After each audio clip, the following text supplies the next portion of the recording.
네, 지금 현재 전 세계에서 가장 영향력 있는 사람이라고 한다면은 도널드 트럼프 미국 대통령이라고 생각이 됩니다. 그의 말 한마디에 전 세계 금융시장이 들썩거리고요. 각국의 지도자들도 다 그의 입을 주목하고 있는 것이죠. 그런데 문제는 그 사람의 말이 시시각각 바뀐다는 겁니다.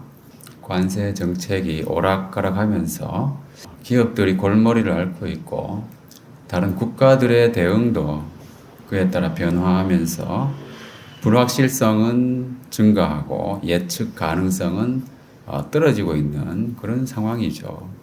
이런 상황에서 그 사람이 아무리 영향력 있는 사람이라 할지라도 그의 말을 근거로 어떤 정책이나 계획을 수립하고 추진한다고 하는 것은 매우 어리석은 일이죠. 왜 그렇습니까? 내일이나 모레가 되면 또 말이 바뀔 것이기 때문입니다. 그럼 또 계획도 다시 다 바꿔야 되잖아요. 지금까지의 모든 노력이 물거품이 되고 헛수고가 되기 때문입니다. 우리의 인생도 그렇습니다.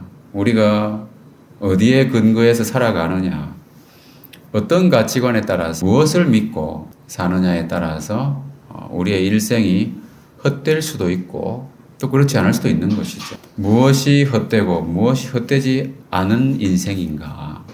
우리의 살아가는 근거가 명확해야 된다고 하는 겁니다. 우리 삶의 확실한 근거, 무엇이 우리의 삶의 확실한 근거가 될 수 있겠는가. 예수님이 이런 말씀을 하셨죠. 예수님께서 산상수훈을 쭉 말씀하시고 난 뒤에 덧붙인 말씀입니다. 누구든지 나의 이 말을 듣고 행하는 자는 그 집을 반석 위에 지은 지혜로운 사람과 같다. 이렇게 말씀하셨고요. 그리고 반대로 이 말씀을 듣고 행하지 않는 자는 그 집을 모래 위에 지은 어리석은 사람과 같다. 그랬습니다. 그래서 우리의 삶의 근거가 부실하면 모래 위에 지은 집과 같다는 거예요. 그래서 여기 근거는 뭡니까? 근거는 바로 주님의 말씀이라는 거예요. 주님의 말씀을 듣고 행하는 사람, 그 사람이 가장 확실한 근거를 가지고 살아가는 지혜로운 사람이라고 말씀하셨습니다. 왜 그렇습니까? 주님의 말씀이 어떠하길래 우리가 그 말씀이 가장 확실하다고 주님께서 말씀하셨을까? 자, 오늘 본문의 말씀을 통해서 그래서 우리는 하나님의 말씀에 근거한 생활을 해야 하는데 왜 그런가에 대해서 우리가 한번 생각해 보도록 하겠습니다. 자, 첫 번째는요. 우리의 존재가 말씀에 기반하기 때문입니다. 자, 오늘 본문의 49절, 50절 말씀을 보시면은 주의 종에게 하신 말씀을 기억하소서 주께서 내게 소망을 가지게 하셨나이다. 이렇게 말씀하고 있어요. 그리고 이 말씀은 나의 고난 중의 위로라. 주의 말씀이 나를 살리셨다. 이런 고백을 하고 있습니다. 자, 소망이 되고 고난 중에 위로가 되는 말씀입니다. 의기소침해 있고 정말로 우울하고 억압받고 디프레스 되어 있는 상태에서 힘이 되어주는 말씀이죠. 근데 그것이 일시적인 효과가 있는 것이 아니라는 거예요. 왜냐하면 그것이 나를 살려주는 능력이 있는 생명 능력이 있는 그 말씀이라는 겁니다. 조변석계하는 인간의 말과 다르다는 겁니다. 그 인간의 말로 위로를 받는 것은 잠깐이에요. 그 말이 또 바뀔 수 있기 때문에 그것이 결국은 실망스러울 수도 있는 거잖아요. 그러나 주님의 말씀은 바뀌지 않는다 하는 거죠. 인간의 문화는 유행을 타고 하루가 다르게 변해가잖아요. 조금만 지나면 그 유행은 사라져버리고 그 옛날 유행이 다시 등장하기도 하고 그렇습니다. 요즘 보니까 필름 카메라 시장이 또 살아난다고 하더라고요. 예전에 저도 가지고 있었는데 그걸 버렸다고요. 버렸는데 요즘 또 그것을 사는 사람들이 많다 하더라고요. 그 유행이라고 하는 것은 자꾸 바뀌는 거예요. 트렌드가. 그 유행의 생명, 인간의 문화는 그 생명력이 한계가 있는 것이죠. 그래서 인간의 문화는 그 생명력에 한계가 있습니다. 그죠? 인간의 말도 그렇잖아요. 그런 인간 중심의 문화나 말이 우리 자신에게 위로가 될 때가 있잖아요. 그죠? 그렇지만 그것은 일시적이라는 거예요. 왜냐하면 조금 있으면 또 사라져 버리고 없어져 버리기 때문에 그런 겁니다. 자, 트럼프가 그렇게 말을 자주 바꾸니까 세계 질서에 지금 근본적인 변화가 일어나고 있죠. 현재까지 패권을 유지하던 달러의 가치가 점점 떨어지고 있습니다. 미국을 신뢰할 수 없다는 거잖아요. 그래서 달러 생명력이 한계가 드러나고 쇠퇴하고 있죠. 그 반대로 금값이 폭등하고 있습니다. 그동안 미국은 이 달러를 찍어내면서 패권을 유지했었잖아요. 그러나 알고 보면 그 자체가 버블이잖아요. 원래 실물 가치가 있는 금 본위로 거래하는 것이 정상적인 것인데 지금까지 그냥 달러를 찍어내기만 해가지고 미국은 경제가 엄청나게 성장했던 거잖아요. 문제는 뭐냐 하면은 정상으로 돌아갈 수 없을 만큼 너무 멀리 와 있다는 거예요. 뒤에도 나오지만은 우리가 내 행위를 생각하고 주의 증거들을 향하여 내 발을 돌이켜야 되는데 그것을 돌이킬 때 신속히 돌이켜야 되잖아요. 뭔가 잘못된 길로 들어섰으면은. 그런데 지금 미국은요, 세계 초강대국인 이 나라는 너무 멀리도 가버렸어요. 돌이킬 수가 없습니다. 돌이킨다는 말은 뭡니까? 화폐 경제가 정상으로 돌아간다는 말은 미국 경제가 붕괴한다는 뜻이에요. 파탄나는 겁니다. 연방정부의 이자 부담만 하더라도 국방비를 넘어가는 수준이에요. 미국 국방비 아시잖아요, 여러분. 엄청난 거예요. 이자 부담만 우리나라 1년 예산 그 정도 될 거예요, 아마. 예. 그렇다고 해서 우리가 폭등하는 금을 사라는 뜻은 아닙니다. 금도 여러분, 우리가 나중에 하늘나라 가게 되면 그 보도 블럭이 다 금이잖아요. 그죠? 여기서 금 사모을 필요가 없어요. 그죠? 하나님께 합당한 생활을 하면 하늘에 가면 얼마든지 있습니다. 자, 그래서 이런 변화무쌍한 인간의 문화에 소망을 둬서는 안 된다. 사람의 말은 잠깐의 위로가 될지언정 궁극적인 소망과 위로가 될 수 없다는 거죠. 그러나 하나님의 말씀은 영원히 변치 않는 확실한 말씀입니다. 그 생명력도 무한한 거예요. 그래서 조금 전에 본 말씀처럼 주님의 말씀이 나를 살리셨다고 고백하고 있는 겁니다. 자, 예수님도 이런 말씀을 하셨죠. 살리는 것은 영이니 육은 무익하다. 육은 무익하다는 거예요. 물질은 사라지기 때문이죠. 그리고 주님의 말씀이 영이요 생명이다라고 말씀하셨습니다. 주님의 말씀은 유행을 타지 않습니다. 그래서 우리가 말씀을 전하고 전도하는 데 있어가지고 그 방법은 달라질 수 있죠. 문화적인 여건, 세대에 따라서 다를 수 있는 겁니다. 아이들한테 말씀 전하는 그런 은사가 있는 사람들도 있잖아요. 그죠? 자, 그런데 방식은 달라질 수 있겠지만은 말씀은 그대로 전해야 되는 거예요. 그것을 희석하거나 가감해서는 안 된다는 겁니다. 복음의 내용을 변질시켜서는 안 된다는 거예요.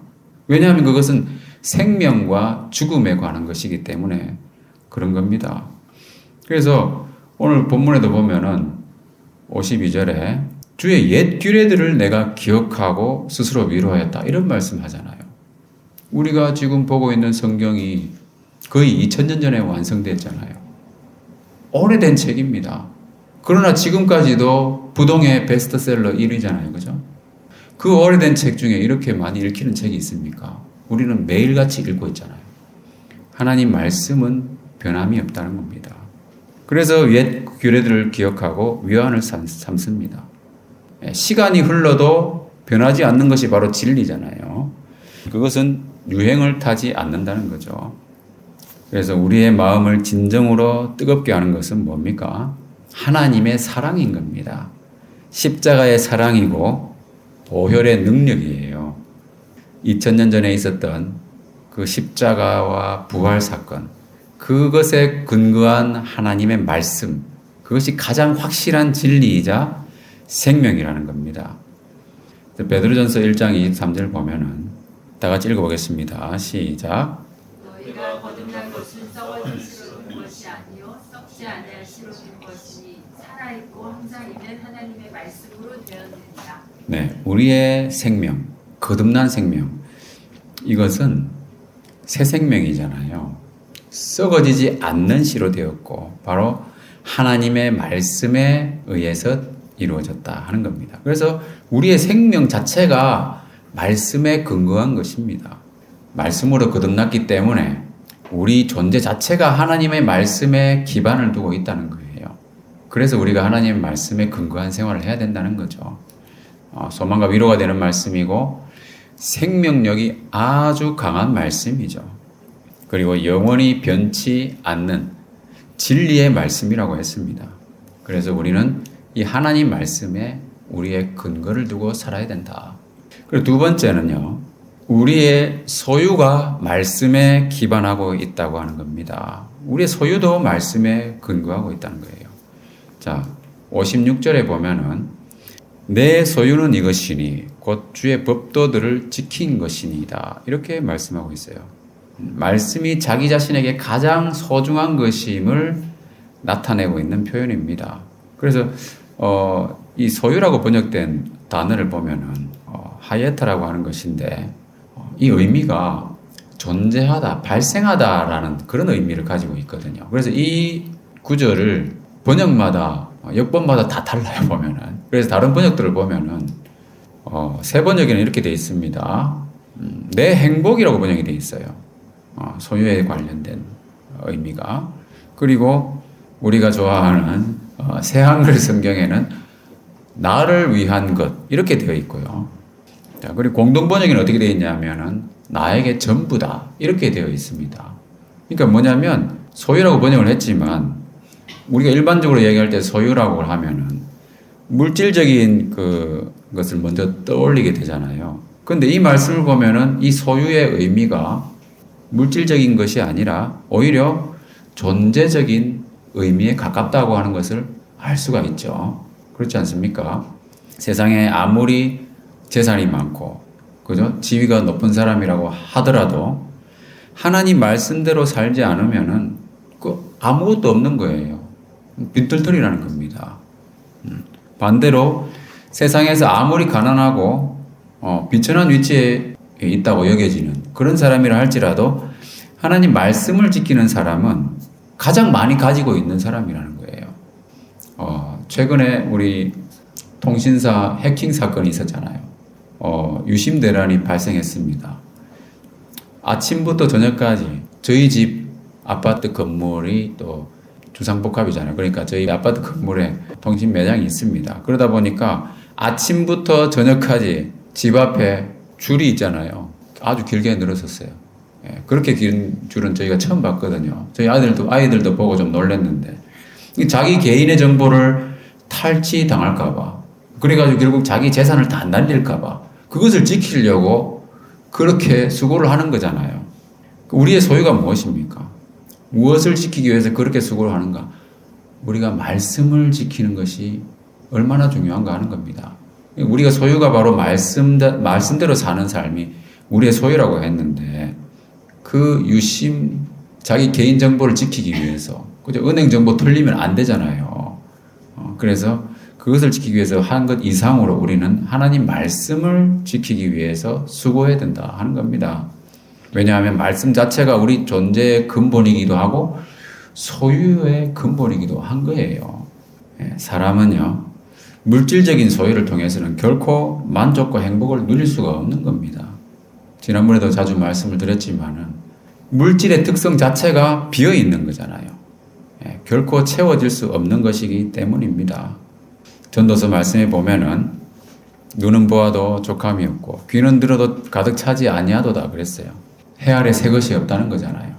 사람은 결코 물질적인 소유를 통해서 행복을 누릴 수가 없는 거예요. 채워지지 않기 때문에 그런 겁니다. 최근에 조사된 2025년도 세계 행복보고서에 따르면 우리나라가 지금 GDP 규모로는 거의 세계 10위권이잖아요. 그런데 행복지수는 58입니다. 그 행복지수가 낮은 이유가 뭔가? 여러 가지 요인들이 있는데요. 그 중에 하나로 분석되고 있는 것이 혼자서 밥 먹는 거예요.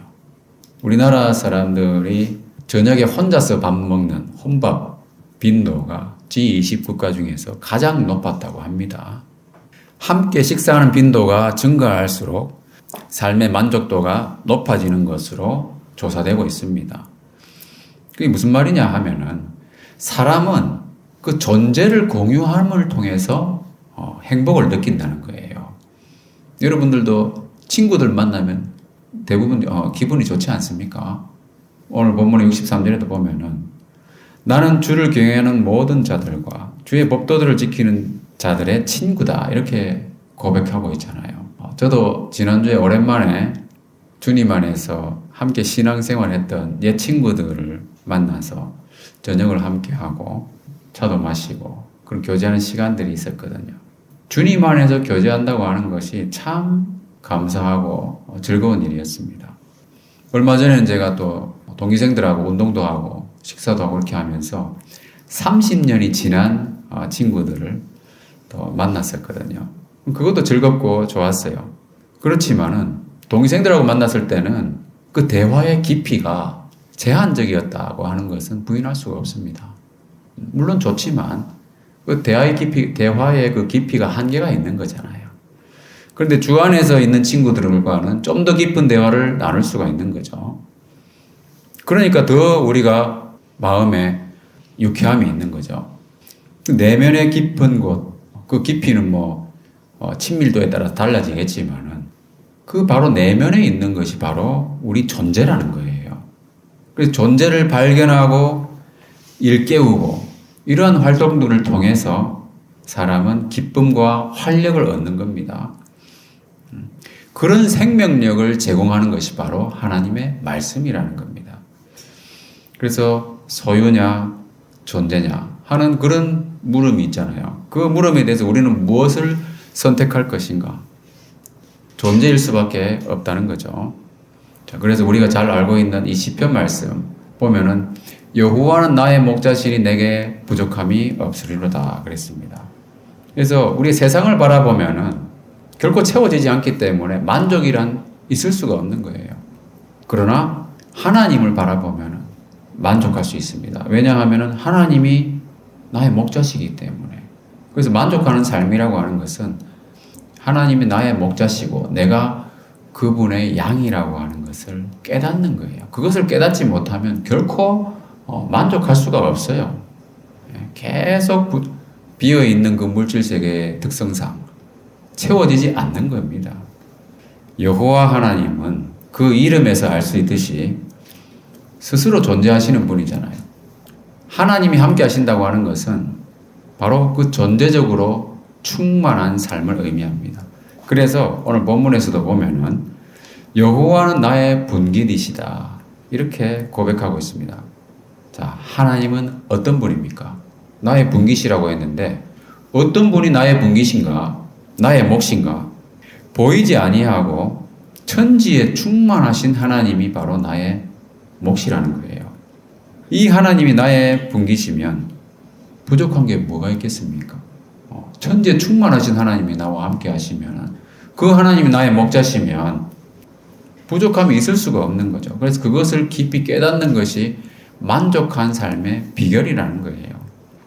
그리고 이 표현은 아론 자손과 레위인들에게 하나님께서 하신 말씀하고 같은 맥락이에요. 민수기 말씀 보시면은 하나님께서 아론에게 말씀하셨는데 내가 이스라엘 자손 중에서 네 분깃이요 네 기업이라 이렇게 말씀하고 있거든요. 그러니까 제사장들이나 레위인들은 따로 땅을 분배받지 못했어요. 그죠? 여러분 가나안 정복할 때에 이스라엘이 12지파가 분배받았잖아요. 레위 지파는 빠졌습니다. 그 대신 요셉 지파가 2지파로 할당받았잖아요. 그 레위 지파는 뭡니까? 먹고 살 게 없잖아요. 땅이 아니라 하나님을 통해서 살아간다는 겁니다. 하나님께서 기업이라는 거예요. 그래서 하나님이 기업이 됐다는 말은 하나님을 섬기는 삶, 말씀에 순종하는 삶이 자기 삶의 전부라는 겁니다. 그것이 바로 분깃이요, 기업이요. 그죠? 그러한 삶이 바로 제사장으로 살아가는 삶이죠.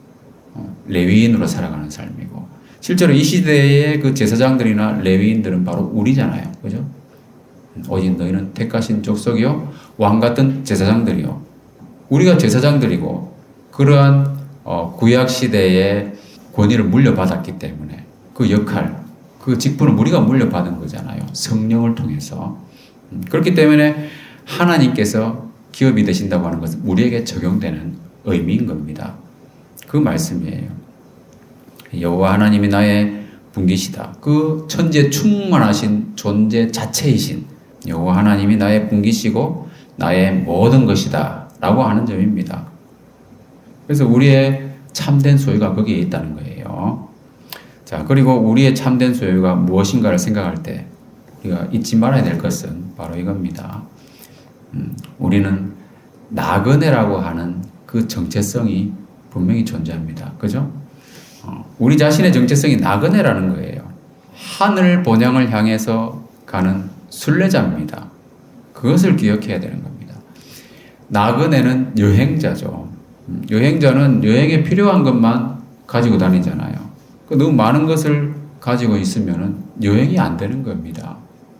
우리의 소유는 어디에 있는가? 나그네의 소유는 어디에 있습니까, 여러분? 나그네의 대부분의 소유는 99.99%의 소유는 집에 있는 거잖아요. 그 집은 뭡니까? 아버지의 집인 겁니다. 그래서 하늘 아버지의 집에 우리의 모든 소유가 있는 거예요. 그 소유를 키우고 싶지 않습니까? 그 하늘에 투자해야 되죠. 그래서 예수님 뭐라고 하셨어요? 너희 보물을 땅에 쌓아두지 말라. 하늘에 쌓아두라고 하셨잖아요. 도둑이 그것을 빼앗아갈 수도 없고 좀이 먹을 수도 없고 여러분 하늘에서 큰 집에 살고 싶으면 하늘에 투자하는 삶을 살아야 된다 하는 겁니다. 자, 하늘 아버지의 집에 있다고 하는 것을 우리가 믿고 살면 이 세상에 살아가는데 만족하지 않을 수 없는 거죠. 그래서 우리의 소유도 하나님의 말씀에 기반한다고 하는 것은 천지에 충만하신 하나님이 우리의 분기시기 때문에 그러하다. 그리고 우리는 나그네로서 우리의 참 소유는 하늘 본향에 있다고 하는 것을 기억해야 됩니다. 자, 참된 행복은 소유가 아니라 존재에 있다고 하는 거. 그래서 내 소유는 이것이니 곧 주의 법도들을 지킨 것이니이다 그랬는데 그 말씀에 기반하는 우리의 소유는 그저 소유의 의미가 물질적인 것이 아니라 비물질적이고 존재적인 소유라고 말할 수 있습니다. 자, 그래서 우리는 이 말씀의 근거한 생활을 어떻게 할 것인가? 우리 자신의 정체성을 기억하면서 말씀을 지키는 생활을 해야 된다는 거예요. 말씀을 붙잡고 흔들리지 말아야 되는 겁니다. 이게 참 중요한 겁니다. 왜냐하면은 참 외로운 길을 가고 있잖아요. 세상 사람들은 조롱합니다. 그죠? 교만한 자들이 나를 심히 조롱합니다. 그래도 나는 주의 법을 떠나지 아니하였다. 흔들리지 말아야 되는 거예요. 너희 하나님이 어디 있느냐? 라고 물어보잖아요. 또 자기 자신도 그렇게 되물을 때가 있지 않습니까? 그런 생각이 들 때가 있는 거예요. 도대체 뭐하고 있냐? 율법을 버린 악인들로 말미암아 내가 맹렬한 분노에 사로잡혔나이다. 교만한 자들, 악인들의 관점으로 자신을 바라보면 안 된다는 거예요. 그들은 말씀을 버린 사람들이고 세상의 관점으로 평가하고 판단하는 겁니다. 그들은 우리가 전하는 하나님의 말씀, 복음의 말씀들을 조롱하고, 그죠? 무시하잖아요. 근데 그 사람들의 말을 듣고 이 세상의 요란한 것들을 접하다 보면은 기분이 상하죠. 화가 나기도 하고, 이 맹렬한 분노에 사로잡히는 것처럼. 그래도 우리는 주님의 법을 붙잡아야 되는 거예요. 떠나지 말고 끝까지 붙잡는다는 겁니다. 흔들리지 말아야 됩니다. 그래서 밤에 주의 이름을 기억하고 주의 법을 지켰나이다 한 것처럼 어둠이 짙게 깔린 밤, 그죠? 영적으로 어두운 세상이잖아요. 나라의 지도층에서부터 불법과 부정과 부패와 사리사욕과 그런 불의한 것들이 도가 넘는 세상이에요. 공의와 정의는 참 기대하기 어렵습니다. 여러분 세상에 기대를 하면 안 돼요. 그래도 우리나라가 그나마 공적인 공정과 상식이 통하는 나라가 되기를 기도하는 거죠. 세상이 다 그렇습니다, 여러분. 다른 나라는 더해요. 더합니다. 이럴 때일수록 우리는 하나님의 진리를 붙잡아야 된다는 거예요. 영원히 변하지 않는 진리의 말씀을 따라서 살아야 된다 하는 겁니다. 그래서 밤과 같은 이 어두운 세상을 살아가는 데 있어가지고 필요한 것이 뭐겠습니까? 다 같이 읽어보겠습니다. 시작. 주의 말씀은 내 발의 등이요 내 길의 빛이니이다. 어두운 세상을 살아가는 데 있어서 반드시 필요한 것은 빛이잖아요. 그죠? 등이고 빛이에요. 바로 하나님의 말씀이라는 겁니다. 그래서 말씀을 따라 살아간다고 하는 것은 말씀을 배우고요. 기억하고 말씀대로 기도하고 행하는 겁니다. 오늘 본문의 마지막 절을 보면은 말씀을 가르쳐 달라고 기도하고 있습니다. 이렇게 기도하는 이 시인이 율법을 몰라서 가르쳐 달라고 하는 게 아니잖아요. 그죠? 많이 알 것 아닙니까? 그래도 가르쳐 달라고 하는 거예요. 왜냐하면 우리가 매 상황, 매 순간에 어떤 말씀을 적용해야 될지 우리가 잘 모르잖아요. 그리고 실제로 우리가 성경을 여러분 이렇게 읽다 보면은 읽을 때마다 새로운 게 성경이에요. 성경 말씀이. 성령님께서 우리 상황에 맞게 우리에게 필요한 말씀들을 주신다는 겁니다. 그래서 끊임없이 배워야 할 것이 바로 하나님의 말씀입니다. 그리고 말씀대로 기도해야 돼요. 자, 이게 뭐라고 나옵니까? 주의 말씀대로 내게 은혜를 베푸소서. 그러니까 말씀을 알아야 될 거 아닙니까? 그죠? 말씀을 알고 우리가 조금 전에 암송한 말씀처럼 그 말씀 구하면 주신다고 하셨으니까 주님 그 말씀대로 저에게 이것을 꼭 주십시오. 저 꼭 필요합니다. 이것이 주님의 뜻이지 않습니까? 라고 하면서 그리고 주님의 뜻도 알아야 될 거 아닙니까? 그죠? 그러니까 주님의 뜻을 알아야 그리고 그 말씀을 하나님께 말씀드리면서 그렇게 기도하는 겁니다. 오늘 본문의 첫 번째 구절에도 그렇게 나오잖아요. 보면은 주의 종에게 하신 말씀을 기억하소서 그렇게 이야기하고 있잖아요. 그죠? 그러니까 이렇게 말씀을 가지고 기도한다고 하는 것은 하나님이 나에게 개인적으로 하신 말씀에 대한 확신이 있어야 돼요. 하나님이 나에게 주신 말씀이 없는데 주님 저에게 이렇게 말씀하셨지 않습니까? 라고 말할 수 없는 거잖아요. 주님 저에게 이렇게 이 말씀 주셨사오니 이 말씀대로 이루어 주십시오. 그 말씀대로 은혜를 베풀어 주십시오. 이렇게 기도하는 겁니다. 그게 말씀에 근거한 삶이에요. 하나님은 신실하신 분이기 때문에 말씀을 떠올리면서 기도하면서 우리는 소망을 가질 수 있다고 하는 겁니다. 그리고 말씀대로 행한다고 하는 것은 내 행위를 말씀에 비추어 보고요. 내 발걸음을 생각해야 되는 거죠. 그러면서 신속하게 돌이키는 겁니다. 내가 가는 것이 말씀에 부합한 것인지. 그래서 우리가 이렇게 예배 때마다 말씀을 듣고 배우고 적용하고 그것과 더불어 중요한 건 뭡니까? 매일매일 경건의 시간을 통해서 개인적으로 말씀을 주님께 듣고 배우고 그리고 또 수시로 성경을 읽고 그렇게 하면서 말씀을 가지고 기도하고 말씀 가지고 기도하고 내 행위를 또 말씀에 비추어 보고 이렇게 하는 거예요. 이게 바로 말씀에 근거한 생활이라는 겁니다. 그래서 우리가 새한글 성경을 제가 가독성이 좋은 것을 우리가 나눠드렸잖아요. 여러분 그건 읽으면 확실히 빨리 넘어가요. 책장이. 그러니까 말씀을 많이 읽어야 됩니다. 여러분. 그렇게 함으로써 주님의 증거로 나의 마음을 자주 향하게 세상에 향해 있는 이 나의 마음을 돌이켜가지고 주님의 증거들로 향할 수 있도록 말씀을 근거로 자주 노력해야 된다는 겁니다. 자, 그러다 보면은 이 말씀을 통해서 우리가 말씀만 가지고도 감사가 넘치는 생활을 할 수 있는 거예요. 그 믿음이 있으니까 감사가 되는 거겠죠. 그래서 말씀 자체로 말미암아서 기뻐하고 감사하는 것 이것이야말로 우리 신앙의 최종 상태라고 해도 과언이 아닙니다. 믿음으로 사는 삶의 궁극적인 열매가 감사하는 생활이기 때문에 그렇습니다. 자, 말씀 마무리하겠습니다. 자, 지금 세계 각지에서 일어나는 일들을 보면은 예사롭지 않습니다, 여러분. 평소와는 좀 다르다는 걸 느낄 수 있죠. 기후 변화를 떠나서 기후 변화도 뭐 그 중에 아주 중요한 것들 중에 하나지만 지금 러시아와 우크라이나 전쟁이 아직 끝나지 않았잖아요. 게다가 중동 지역도 아주 혼란스럽지 않습니까? 그런데 인도하고 파키스탄이 지금 전면전의 위기에 지금 봉착했습니다. 근데 두 나라가 핵 보유국입니다. 그죠? 거기다가 미국은 스스로 무너지고 있고요.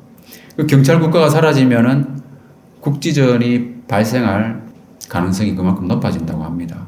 자, 우리나라도 지금 북한하고 대치 중에 있는데 아주 위험한 상황이 올 수도 있는 거예요. 그래서 그 무엇보다도 정치적인 안정이 시급한 때입니다. 아주 혼란스러운 상황이죠. 이럴 때일수록 우리는 어떻게 해야 되는가?